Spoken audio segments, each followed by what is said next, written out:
This time on Die of Death. Why you running from? What is this place? I used to be a baker, but now I'm not. Stop! I'm gonna hoop you so hard you don't even know. Hope you're excited. Because I lied, and this is not happening in the video. Hey everyone, welcome back to the channel.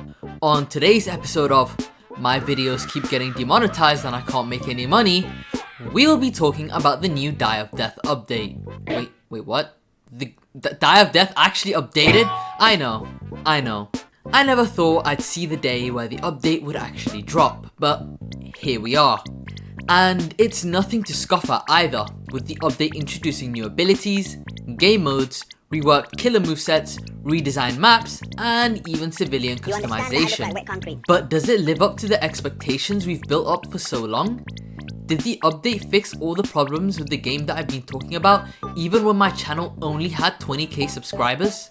Well, there's only one way to find out. So, with all that yapping out of the way, let's just get right into it.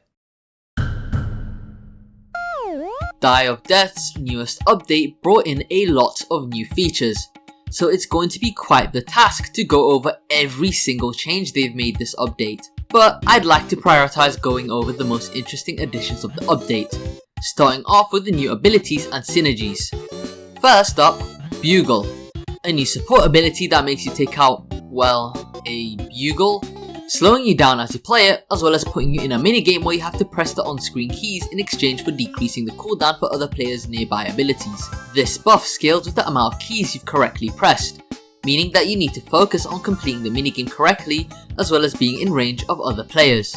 Choosing this ability also decreases your base HP by 15 points as a trade-off. I think Bugle is definitely a great addition to the game, considering that the entire usage of the move comes with helping out your team in mind, as the move only buffs you and your teammates' cooldowns when you are in range of them.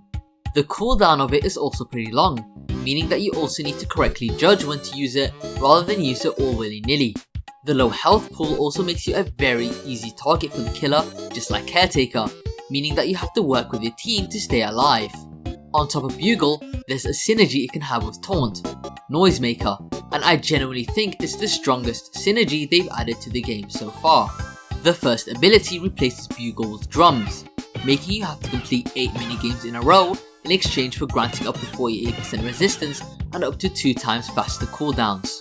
This is, of course, incredibly powerful, so it comes with the same drawbacks as Taunt, slowing you down far more and making you take 1.25 times extra damage if the killer manages to land a hit on you completing this minigame. However, it isn't all bad. The range for Noisemaker's drums is much larger than the usual Bugle, meaning that you can maintain your distance from the killer and play it way more safer than you usually do with Bugle.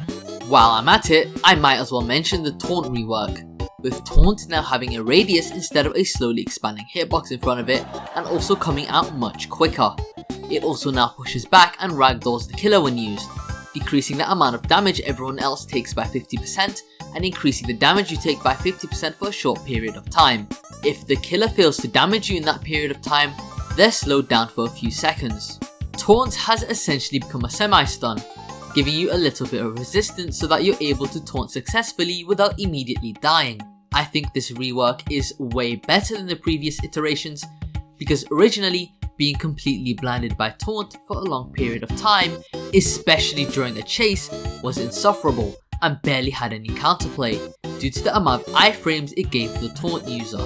I think overall, this rework is pretty good, but there needs to be a cooldown added, just like stun protection, of how often you can be taunted back to back, because I can name many times where I've been ragdolled and stun chained back to back by a taunt and a punch with barely any counterplay. I'll get back to this a little later, but there's a huge issue in civilian stacking in this game that still has not really been addressed. For now, however, let's move on to another new ability introduced, Flashlight, another support ability that, I'll be frank here with you all, is almost useless, slowing you down and removing your ability to sprint, and, if landed correctly, inflicting a debuff called Daze on the killer, which is genuinely so weak I could not tell the difference at all playing against it on my killer games. The craziest part about Flashlight is that it heals you for 10 HP if you land it, which wouldn't be too bad if you didn't have to land 15 of the flashlight's ticks for the effect to even work. It doesn't scale, it has a laughably bad range, and the heal you get barely works out in chase because you usually get M1'd right after. At least in the special LMS against Pursuer, it does become a bit better, decreasing the cooldown all the way down to 4 seconds while also pushing back Pursuer a bit and allowing them to become visible for about 10 seconds. Oh yeah, did I mention Pursuer is almost fully invisible for this LMS? I think the LMS is pretty fun on both sides, with Pursuer playing like a genuine horror character and Flashlight feeling straight out of the original intro screen for Pursuer. The ability does have a great idea, but unfortunately does have generally terrible execution. Reroll is the next ability on the list, and it's pretty self-explanatory. Using the ability allows you to get a random one-time use ability that you can use after a short wind-up. This, by a complete landslide, is my personal favourite ability in the game. I think you can take a little bit of a guess as to why. The fun part about Reroll is the insane amount of mix-ups you can do for it. For example, landing a taunt and then being immediately able to revolver the killer, being able to clutch up with a quick hot dog for a top up, or getting one caretaker used without any of the drawbacks these abilities usually have. The only time this ability can suck is if you get the weak abilities like Flashlight multiple times in a row, but that doesn't really happen too often. Unfortunately, this doesn't really apply with synergies, with you being able to get one-time cosmetics of synergies, but you can't actually use their specialized abilities. However, the versatility of Reroll makes this ability a must pick every single time you see it in a round. Unless you wanna be boring, and honestly with the way ASIM fans play Roblox games, I just wouldn't be surprised. Is the move a little unbalanced? Yeah. Do I care? No. If a move's fun to use and go against and has you laughing, we can sacrifice a little bit of balance in regards to this move. Let's continue the list with Pie, which is, get this, another support ability. This move allows the user to take out a pie and determine its trajectory with holding down space, having a small explosion radius in an area once it hits the floor. If it manages to hit the killer, it deals 10 damage, slows them down, and hides a vital UI for them such as their stamina and cooldowns. If it hits a survivor, it apparently decreases their damage taken by 25%, which can be a lifesaver in some scenarios. I actually did not know Pie could actually buff survivors because I never really saw it work out for me, and now I feel a little bit stupid, unless the wiki is lying to me. This entire time I've been aiming my pies at the killer, trying to land it with my horrendous aiming skills. You can also take the low cooldown and damage output of Pie to your advantage to break things like Artful's walls, which, while it's less efficient than using stun moves, can save your team in vital situations.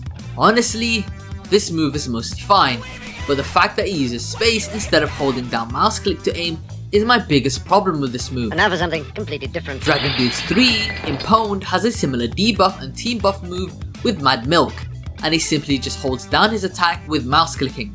Using space makes it so that you don't have a lot of room for your hands, making it hard to both aim and juke the killer. I get that Pie is not meant to be a close quarters thing at all, but I think making it easier to aim long range would make this ability far more enjoyable to use in normal play. Outside of that, this is a great addition that feels right at home with Die of Death. Speaking of Pie, we also gotta talk about its synergy. Perfect for you fatties that love to eat.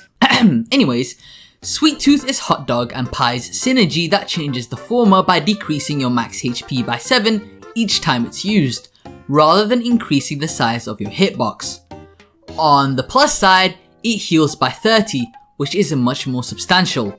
Personally, I think this is more of a side grade than anything.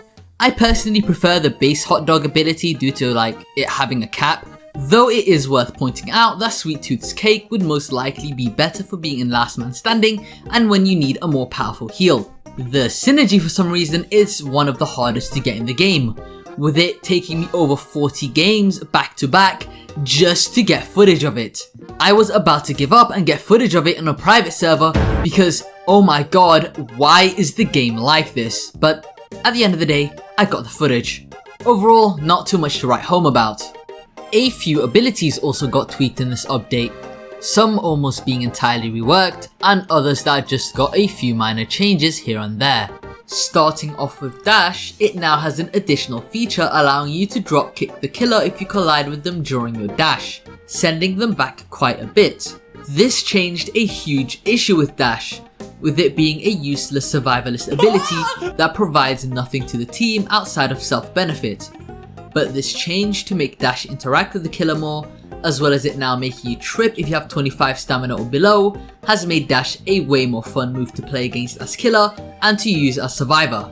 Glad it's no longer a looping merchant. Also, it can play the Jerona voice line. I'm not kidding, just look it up. Bonus pad got a massive nerf. A completely deserved nerf considering how insufferable the move was to go against, but it was a nerf nonetheless. Bonus pads are now able to be destroyed by killers in one hit due to it being 18 HP, and it now also takes a much longer to finish placing.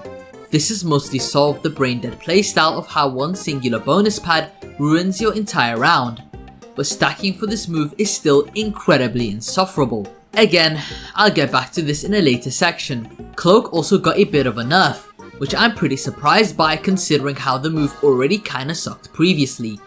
Cloak now makes you unable to sprint while invisible, meaning that you basically cannot use it to escape mid-chase. You still get the end lag if you get hit out of it too, essentially just turning Cloak into genuine garbage if you're not using it within a team setting to escape from the killer. F tier. Absolute LMS merchant. Hi, this is Francis here. I'm like 90% sure that when you use Cloak during Last Man Standing, you get highlighted to the killer when you uncloak to stop you from just hiding away, and I think that just made Cloak even more. Hot Dog got a buff of all things, with the heal no longer taking any stamina and only increasing your max HP and apparently your hitbox. But I've barely noticed any difference, even with max Hot Dog. I always carry a Hot Dog with me if I see it in the lineup with a good ability, because a consistent heal that you can occasionally use while recharging stamina is great to have in a game like Die of Death, where you constantly catch strays from killers M1s. Yeah, Going quickly back to synergies, Love Shot also got a rework, with you now no longer stunning the killer with the revolver.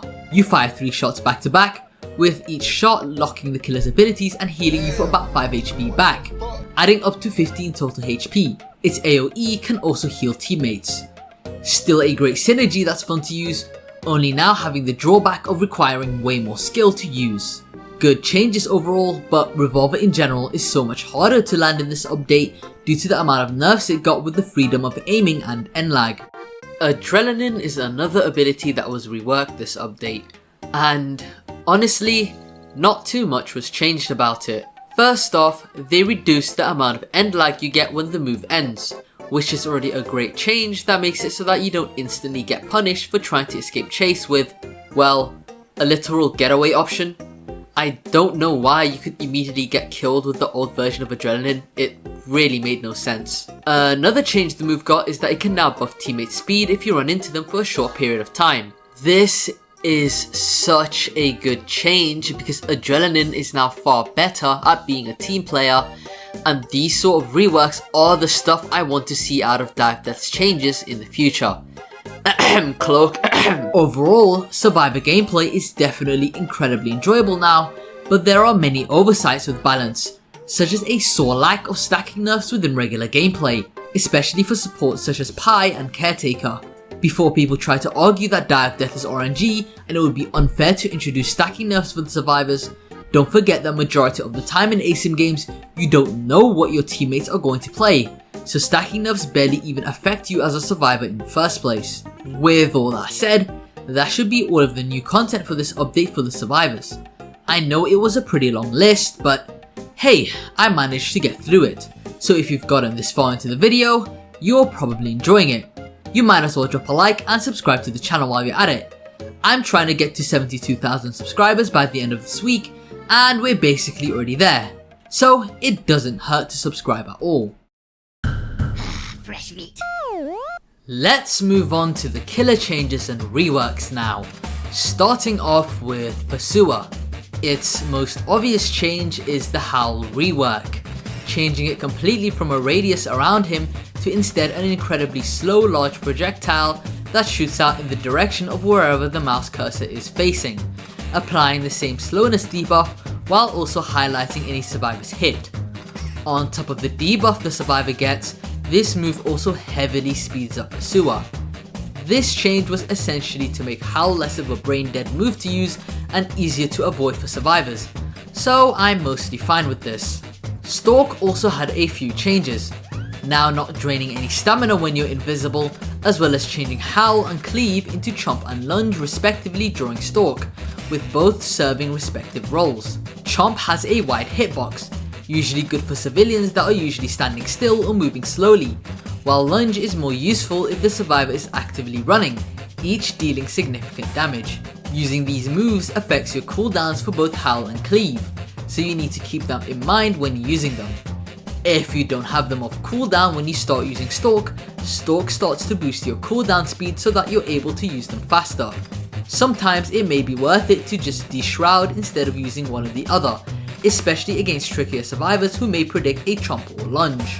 Badware got a few buffs this update. Starting off with Firewall Bypass, Badware's computers are no longer able to be destroyed by civilians. This simple change made Badware way stronger in competent lobbies, meaning that their snowball progress cannot instantly be undone by survivors. This buff is obviously self-explanatory on why it's good, because Badware can buff themselves for much longer and so will win chases a lot easier. Bolt was also heavily buffed out the wazoo, going from one of the most useless moves in the game to one of the best by a landslide. Bolt now essentially has full turn control, with it only stopping once colliding into a wall, civilian, or running out of stamina. If Badware lands a bolt, they'll deal 20 damage and be stopped in place for 2 seconds. If they land a bolt near a computer, Badware will instead grab the survivor, deal 25 damage, and then throw the survivor towards the closest computer. If the survivor collides with the computer, it'll explode, dealing 10 more damage through bleeding as well as ragdolling the survivor. It'll also give 40% progress to the other computers, ensuring other computers don't break yet. This deals a total of 35 damage and can combo with the rest of Badware's moveset. The rest of Badware's moveset seems to be about the same, with their moveset mostly revolving around keeping their computer's lifespan up, with each successful attack extending their lifetime one way or another. The only thing I might say to change is Badware's computer lifetime scaling differently between player counts and LMS. Just look at how Pwned handles the Collector's disarm time between different player counts. And Collector is still the best killer in Pwned. Probably not. That's Crash Dummy. I just wanted to glaze my favourite. Moving on, Artful has had a few buffs but no significant changes to his moveset overall. The change I mainly want to mention is the buff to his stamina. Thank God he can finally catch up in a chase and pressure the civilians properly. This finally allows him to finish chases that he starts after trapping a survivor without puffing out immediately. I also like how his other moves complement this playstyle now, with you also being able to repurpose things like dummies and turn them into bricks to throw that can ragdoll survivors. My only issue with Artful's current state is that he can't entirely take advantage of his walls on some maps, especially Grandma's backyard outside of the house, because of all the loops being far too wide for him to do anything against them. TLDR, buff Artful, please. Killjoy, Killjoy, Killjoy. Where do I begin with you? I'll just be blunt about this. Killjoy is fun as hell to play now, but is far too overtuned, with him basically having an answer for every single possible situation and map in the game. The issue mainly lies in Killbots getting completely reworked from mines to shooting missiles just like Killjoy. The worst part? These things can be placed in unreachable spots, have auto-aim, and deal 15 damage, which is like half the damage of a Killjoy M1. I don't think I need to explain why being able to place 4 of these on the new incredibly cramped maps is a bit too overpowered. It's almost inevitable you'll be hit by them if you're already in a chase with Killjoy, because of how many projectiles are flying at you at once with AoE. These things absolutely need to be gutted.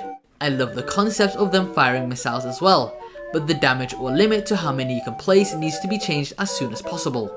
I genuinely groan whenever I come against Killjoy now, and that sucks a lot. It reminds me of going against Prime Father in the Pwned Werestalker update. Inevitable damage that you just cannot avoid with 25 damage M1s. Killjoy's new close range option, Propel, is awesome, and I don't want anything changed about this move. Detonate sucked, and I am so glad it's gone. It's not actually gone. It's a secret passive for Killjoy now, which you barely ever see because you got 900 HP, and if you ever drop below half health in a regular die death game, you're playing against hackers. Propel makes Killjoy jump into the air and slams back down to the ground with a big AoE explosion, dealing 25 damage on it and ragdolling survivors, which can allow you to follow up immediately with another M1, essentially being 50 guaranteed damage if you land it on a solo survivor. Overall, Killjoy is an awesome killer to play as, but can be absolutely exhausting to go against. It feels like you're actively missing out on free killer wins right now not playing as Killjoy. I am not asking Killjoy to be the worst killer again, I just want a few changes so that he's less punishing to go against. Harken also got a rework, with her moveset now being a mix between her release moveset and her original first attempt at a rework. Starting off with Repress, Harken does a Dollar Tree domain expansion that increases noise gain for all civilians who enter the game by 1.1 times, as well as healing her for 3 HP per second per survivor. This is a great change to make Harken work more as a health management killer, especially with the existence of Immolate. Before, the move was only useful in bad lobbies, but with the many ways she now has to self-heal, using Immolate is way more of a viable option for a glass cannon.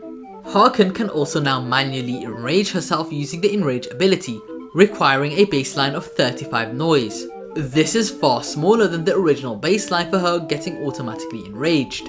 The cap she has for her noise meter is also way bigger, meaning that a Harken can purposefully delay enraging for a bigger snowball later on in the round. Her spear ability also got replaced with Pummel, which is a close range move that, if landed, does a combo that deals up to 40 damage.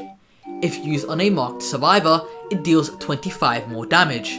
It goes without saying that this move is an incredibly powerful punishing option, and that missing it is a massive blow to your kill efficiency while enraged, as it has a 20-second long cooldown, which is a lot of noise time. However, if you do happen to miss it, Harken does throw her spear and drag the civilian back towards her if she lands it, allowing her to get some value out of missing the move at the very least. This is a great reuse of the previous bind and mark gimmick, making it so that Harken doesn't have to waste all her time on a singular survivor. She also gets a buffed version of Agitation, Light Piercer.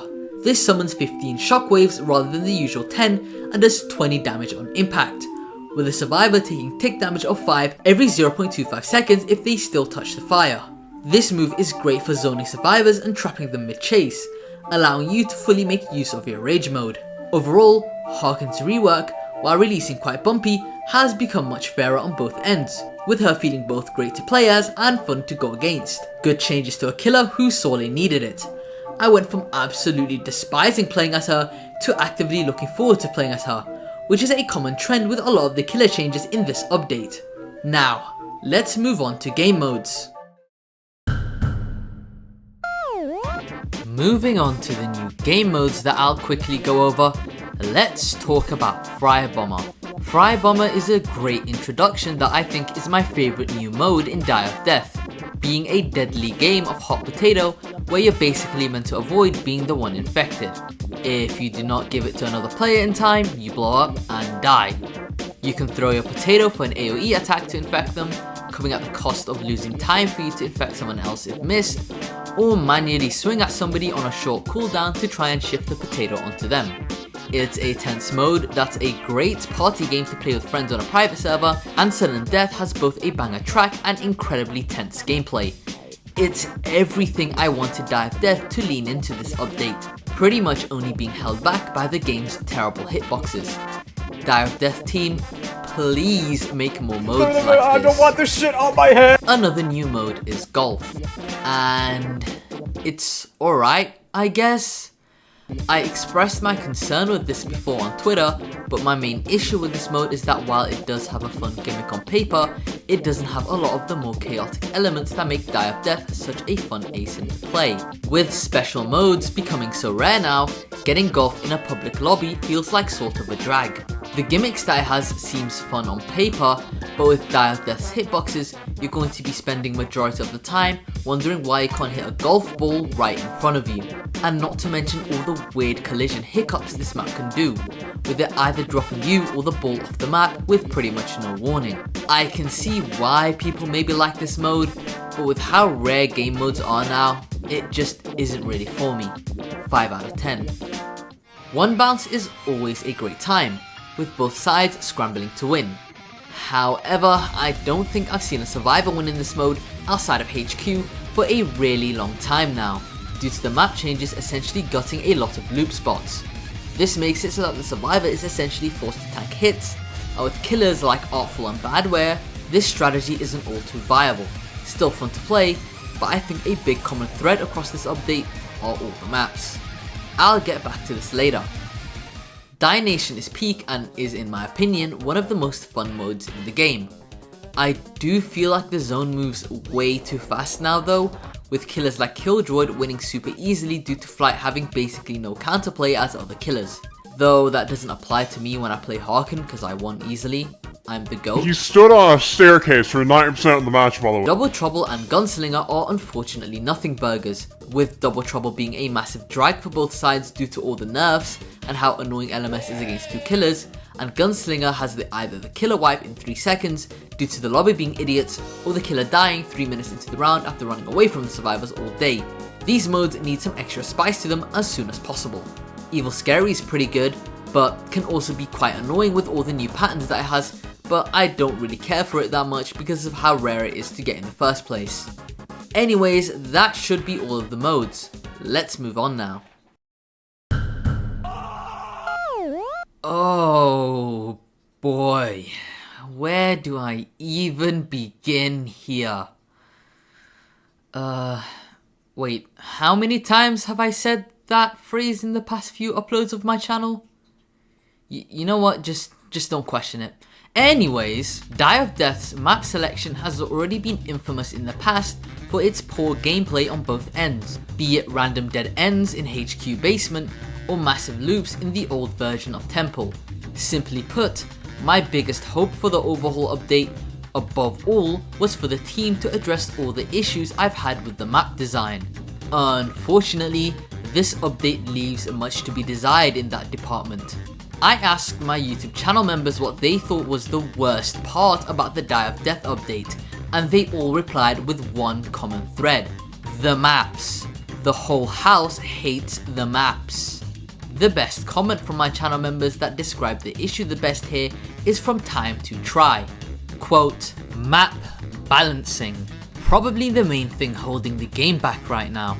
The maps are so weirdly designed and so cramped in nature that you're nearly forced to loop in every single one, on top of the sheer amount of loops. There's no real god loops, but you can chain loops so goddamn easy, zoning is barely impactful most of the time. This isn't even considering when your team actually helps you either. I love them visually, but balance wise they are just not it, man. I completely agree with Time's assessment here. The maps are tiny compared to the old ones. A good way I've seen them described is by another channel member, Why So Serial, who said that the maps feel like they have almost all the same design. Square area in the middle that branches out to a few small rooms. The main issue with the Die of Death maps is that they somehow simultaneously feel survivor-sided when you're the killer, but insanely killer-sided when you're the survivor. There's so many little loops here and there that make playing on them feel like an absolute headache for both sides, and the random dead ends and ridiculous number of killer doors makes it feel like you have nowhere to go. The worst of this issue is Temple, because that map has almost good design until the hazard destroys one entire section of the map. Don't even get me started on how Killjoy can just place mines there without any consequences in the air. Oh yeah, before I forget to mention, if you want your inside heard just like my wonderful YouTube channel members right now, feel free to sign up for my YouTube channel membership. They keep the lights on for the channel members, and the lowest tier is literally only $3 a month, so it's worth signing up. Anyways, moving on, the maps in general also really favour some killers like Killjoy, because of the amount of decoration that has a collision that makes getting free hits of AoE attacks incredibly easy. I can't believe this problem with the maps have gotten so bad that I am missing the old Die of Death maps. These maps look great and have a much stronger theming and aesthetic, but they all fall into the same issue as the Pwn maps, where they look good but they just do not feel great to play on at all. I'll probably make an entirely separate video talking about the map problem, because if I start listing each individual problem with every single map, this video would be even longer than it would be currently, and I don't want my editor to kill themselves. At the very least, I'll mention that out of all of the map reworks, I particularly like the introduction of Augury Exhibition, with a good mix of loops and spots for you to go on both sides. I just don't like the far side of the map where there are 2 killer doors rather than somewhere for survivors to run to. This map needs the least tweaks out of the rest, and I hope they use that map at least as an example of how to build maps. It's just unfortunate that they went and overcorrected the maps being far too wide, and now every single map is tiny with just a few loops and places to run around in. Overall, just know I'm not a fan of the maps gameplay wise, but can appreciate the effort put into them. Let's move on. This is the section of the video where I talk about things that wouldn't really fit in a particular section, because I don't really know how long I'd talk about each part. I guess I'll start off with the soundtrack. Die of Death's soundtrack before this update has always been sort of 50-50 for me, with me really liking particular tracks like Careless and Jet Droid's chase theme, but hating things like a few of the base killer chase themes. I'm happy to say that a large proportion of the soundtrack has gotten much needed touch-ups to expand its musical identity to be much more unique compared to other ASIM games, but still sounding great at the same time. The updated version of Artful's chase theme now doesn't sound oddly off-key, Devesto's updated chase theme is also no longer like 40 seconds, and all the mastery themes are incredibly tough and is the type of stuff I want to see out of Die of Death in future. The new special LMS themes and events are something I also really want Die of Death to lean into more. Flashlight's LMS against Basua is honestly one of the coolest set pieces I've ever seen in a Roblox ASIM game. Even if it's pretty killer sided towards Basua, it's still fun to play on both sides because you genuinely feel like you're in a horror game. The theme's great, and feeling like Basua could be behind you and jump you at any moment keeps the intensity up throughout the entire fight. Showtime is the same as always, with it being mostly 50-50 in how it goes depending on the new maps. When you're playing Survivor, you're laughing yourself to death, while Artful mains are running towards you wanting to rip your head off. Quite canon accurate, I'd say. Careless V2 is an incredible song that takes what I loved about the first version and upped its production quality. I don't even have much to say, the emotional feeling this song gives you when you're the last survivor alive is exactly what I'd hoped for the new version of the song. Another piece of the soundtrack I'd like to bring up is the themes for the Fry Bomber game mode, especially the sudden death theme. For some reason, I can't really find an official upload of the theme or credit for it, but this song is sorely underrated and might be one of my new favourite themes in the game. Great job Die of Death team on the soundtrack. The new voice lines and voice work for Devesto are also pretty rad. Now he's no longer just a Postal Dude ripoff, and he's more like Postal Dude inspired, which is much better. I like Devesto quite a lot, so I'm quite happy with that as a character. I do feel that though now that they gave him a new animation set that a redesign is a bit in order, but whatever. Moving along now to all the new cosmetics, I think it goes without saying that all the new cosmetics, redesigns and remodels added this update are incredible. Peeled Artful, Miss Input, Pursuer's Mastery and the updated artistry are skins I am a huge fan of. I don't really have a mastery of anyone since I kinda just play whatever killer I feel like doing, but I don't feel bored of the skin selection in the game. I like how there's less skins in the game, but each one has a different theme and sometimes animations. It shows a level of quality assurance that I think is healthy for a game like this. Civilian customization is also a really cool addition to the game, with you being able to change your shirt, skin tone, and add a charm to yourself. Of course, like completely normal people, Twitter's first thought was immediately to make your civilian naked. Thanks guys. Anyways, I made my civilian a little cool guy in a suit with a skull charm. Simple, but I think it looks cool, especially with the gunslinger combo. My only gripes with this feature is that I expected to maybe be able to change more aspects about yourself like the arms and the hat, but I assume this change didn't go through due to the fact that it could mess with civilian recognizability for killers, which is fair. At the end of the day, it's a cool feature that I think has a lot of potential to be expanded on in the coming updates. To end this section off, I want to quickly stop for a moment to talk about the hitboxes. Guys, this update was meant to be the major overhaul update for literally everything, and somehow the hitboxes became worse. The Die of Death hitboxes were also notorious for being pretty bad, with it making Pone's old hitboxes look like godsends. I really wish the update was released instead of a little later to address the hitbox issues instead of it coming with this issue, because as much as I enjoy and rave about this update, this singular problem made me feel like I was playing the old Die of Death for my first few games. It sucks, and I know for a fact the devs can do better to address this issue. So, before the new killers drop, or any other updates drop, please devs, focus on a hotfix to address the hitboxes and killjoys balancing. I promise the game will turn from an A tier to an S tier in the snap of a finger. If you also agree with me on this, please just like the video so that it gets enough attention for the developers to notice and address this issue. Maybe about 2,000 likes would be nice? No? You hate me and want me dead? Alright. Whew. That should be everything in the update that I've covered in this video. The good, the bad, and the hitboxes.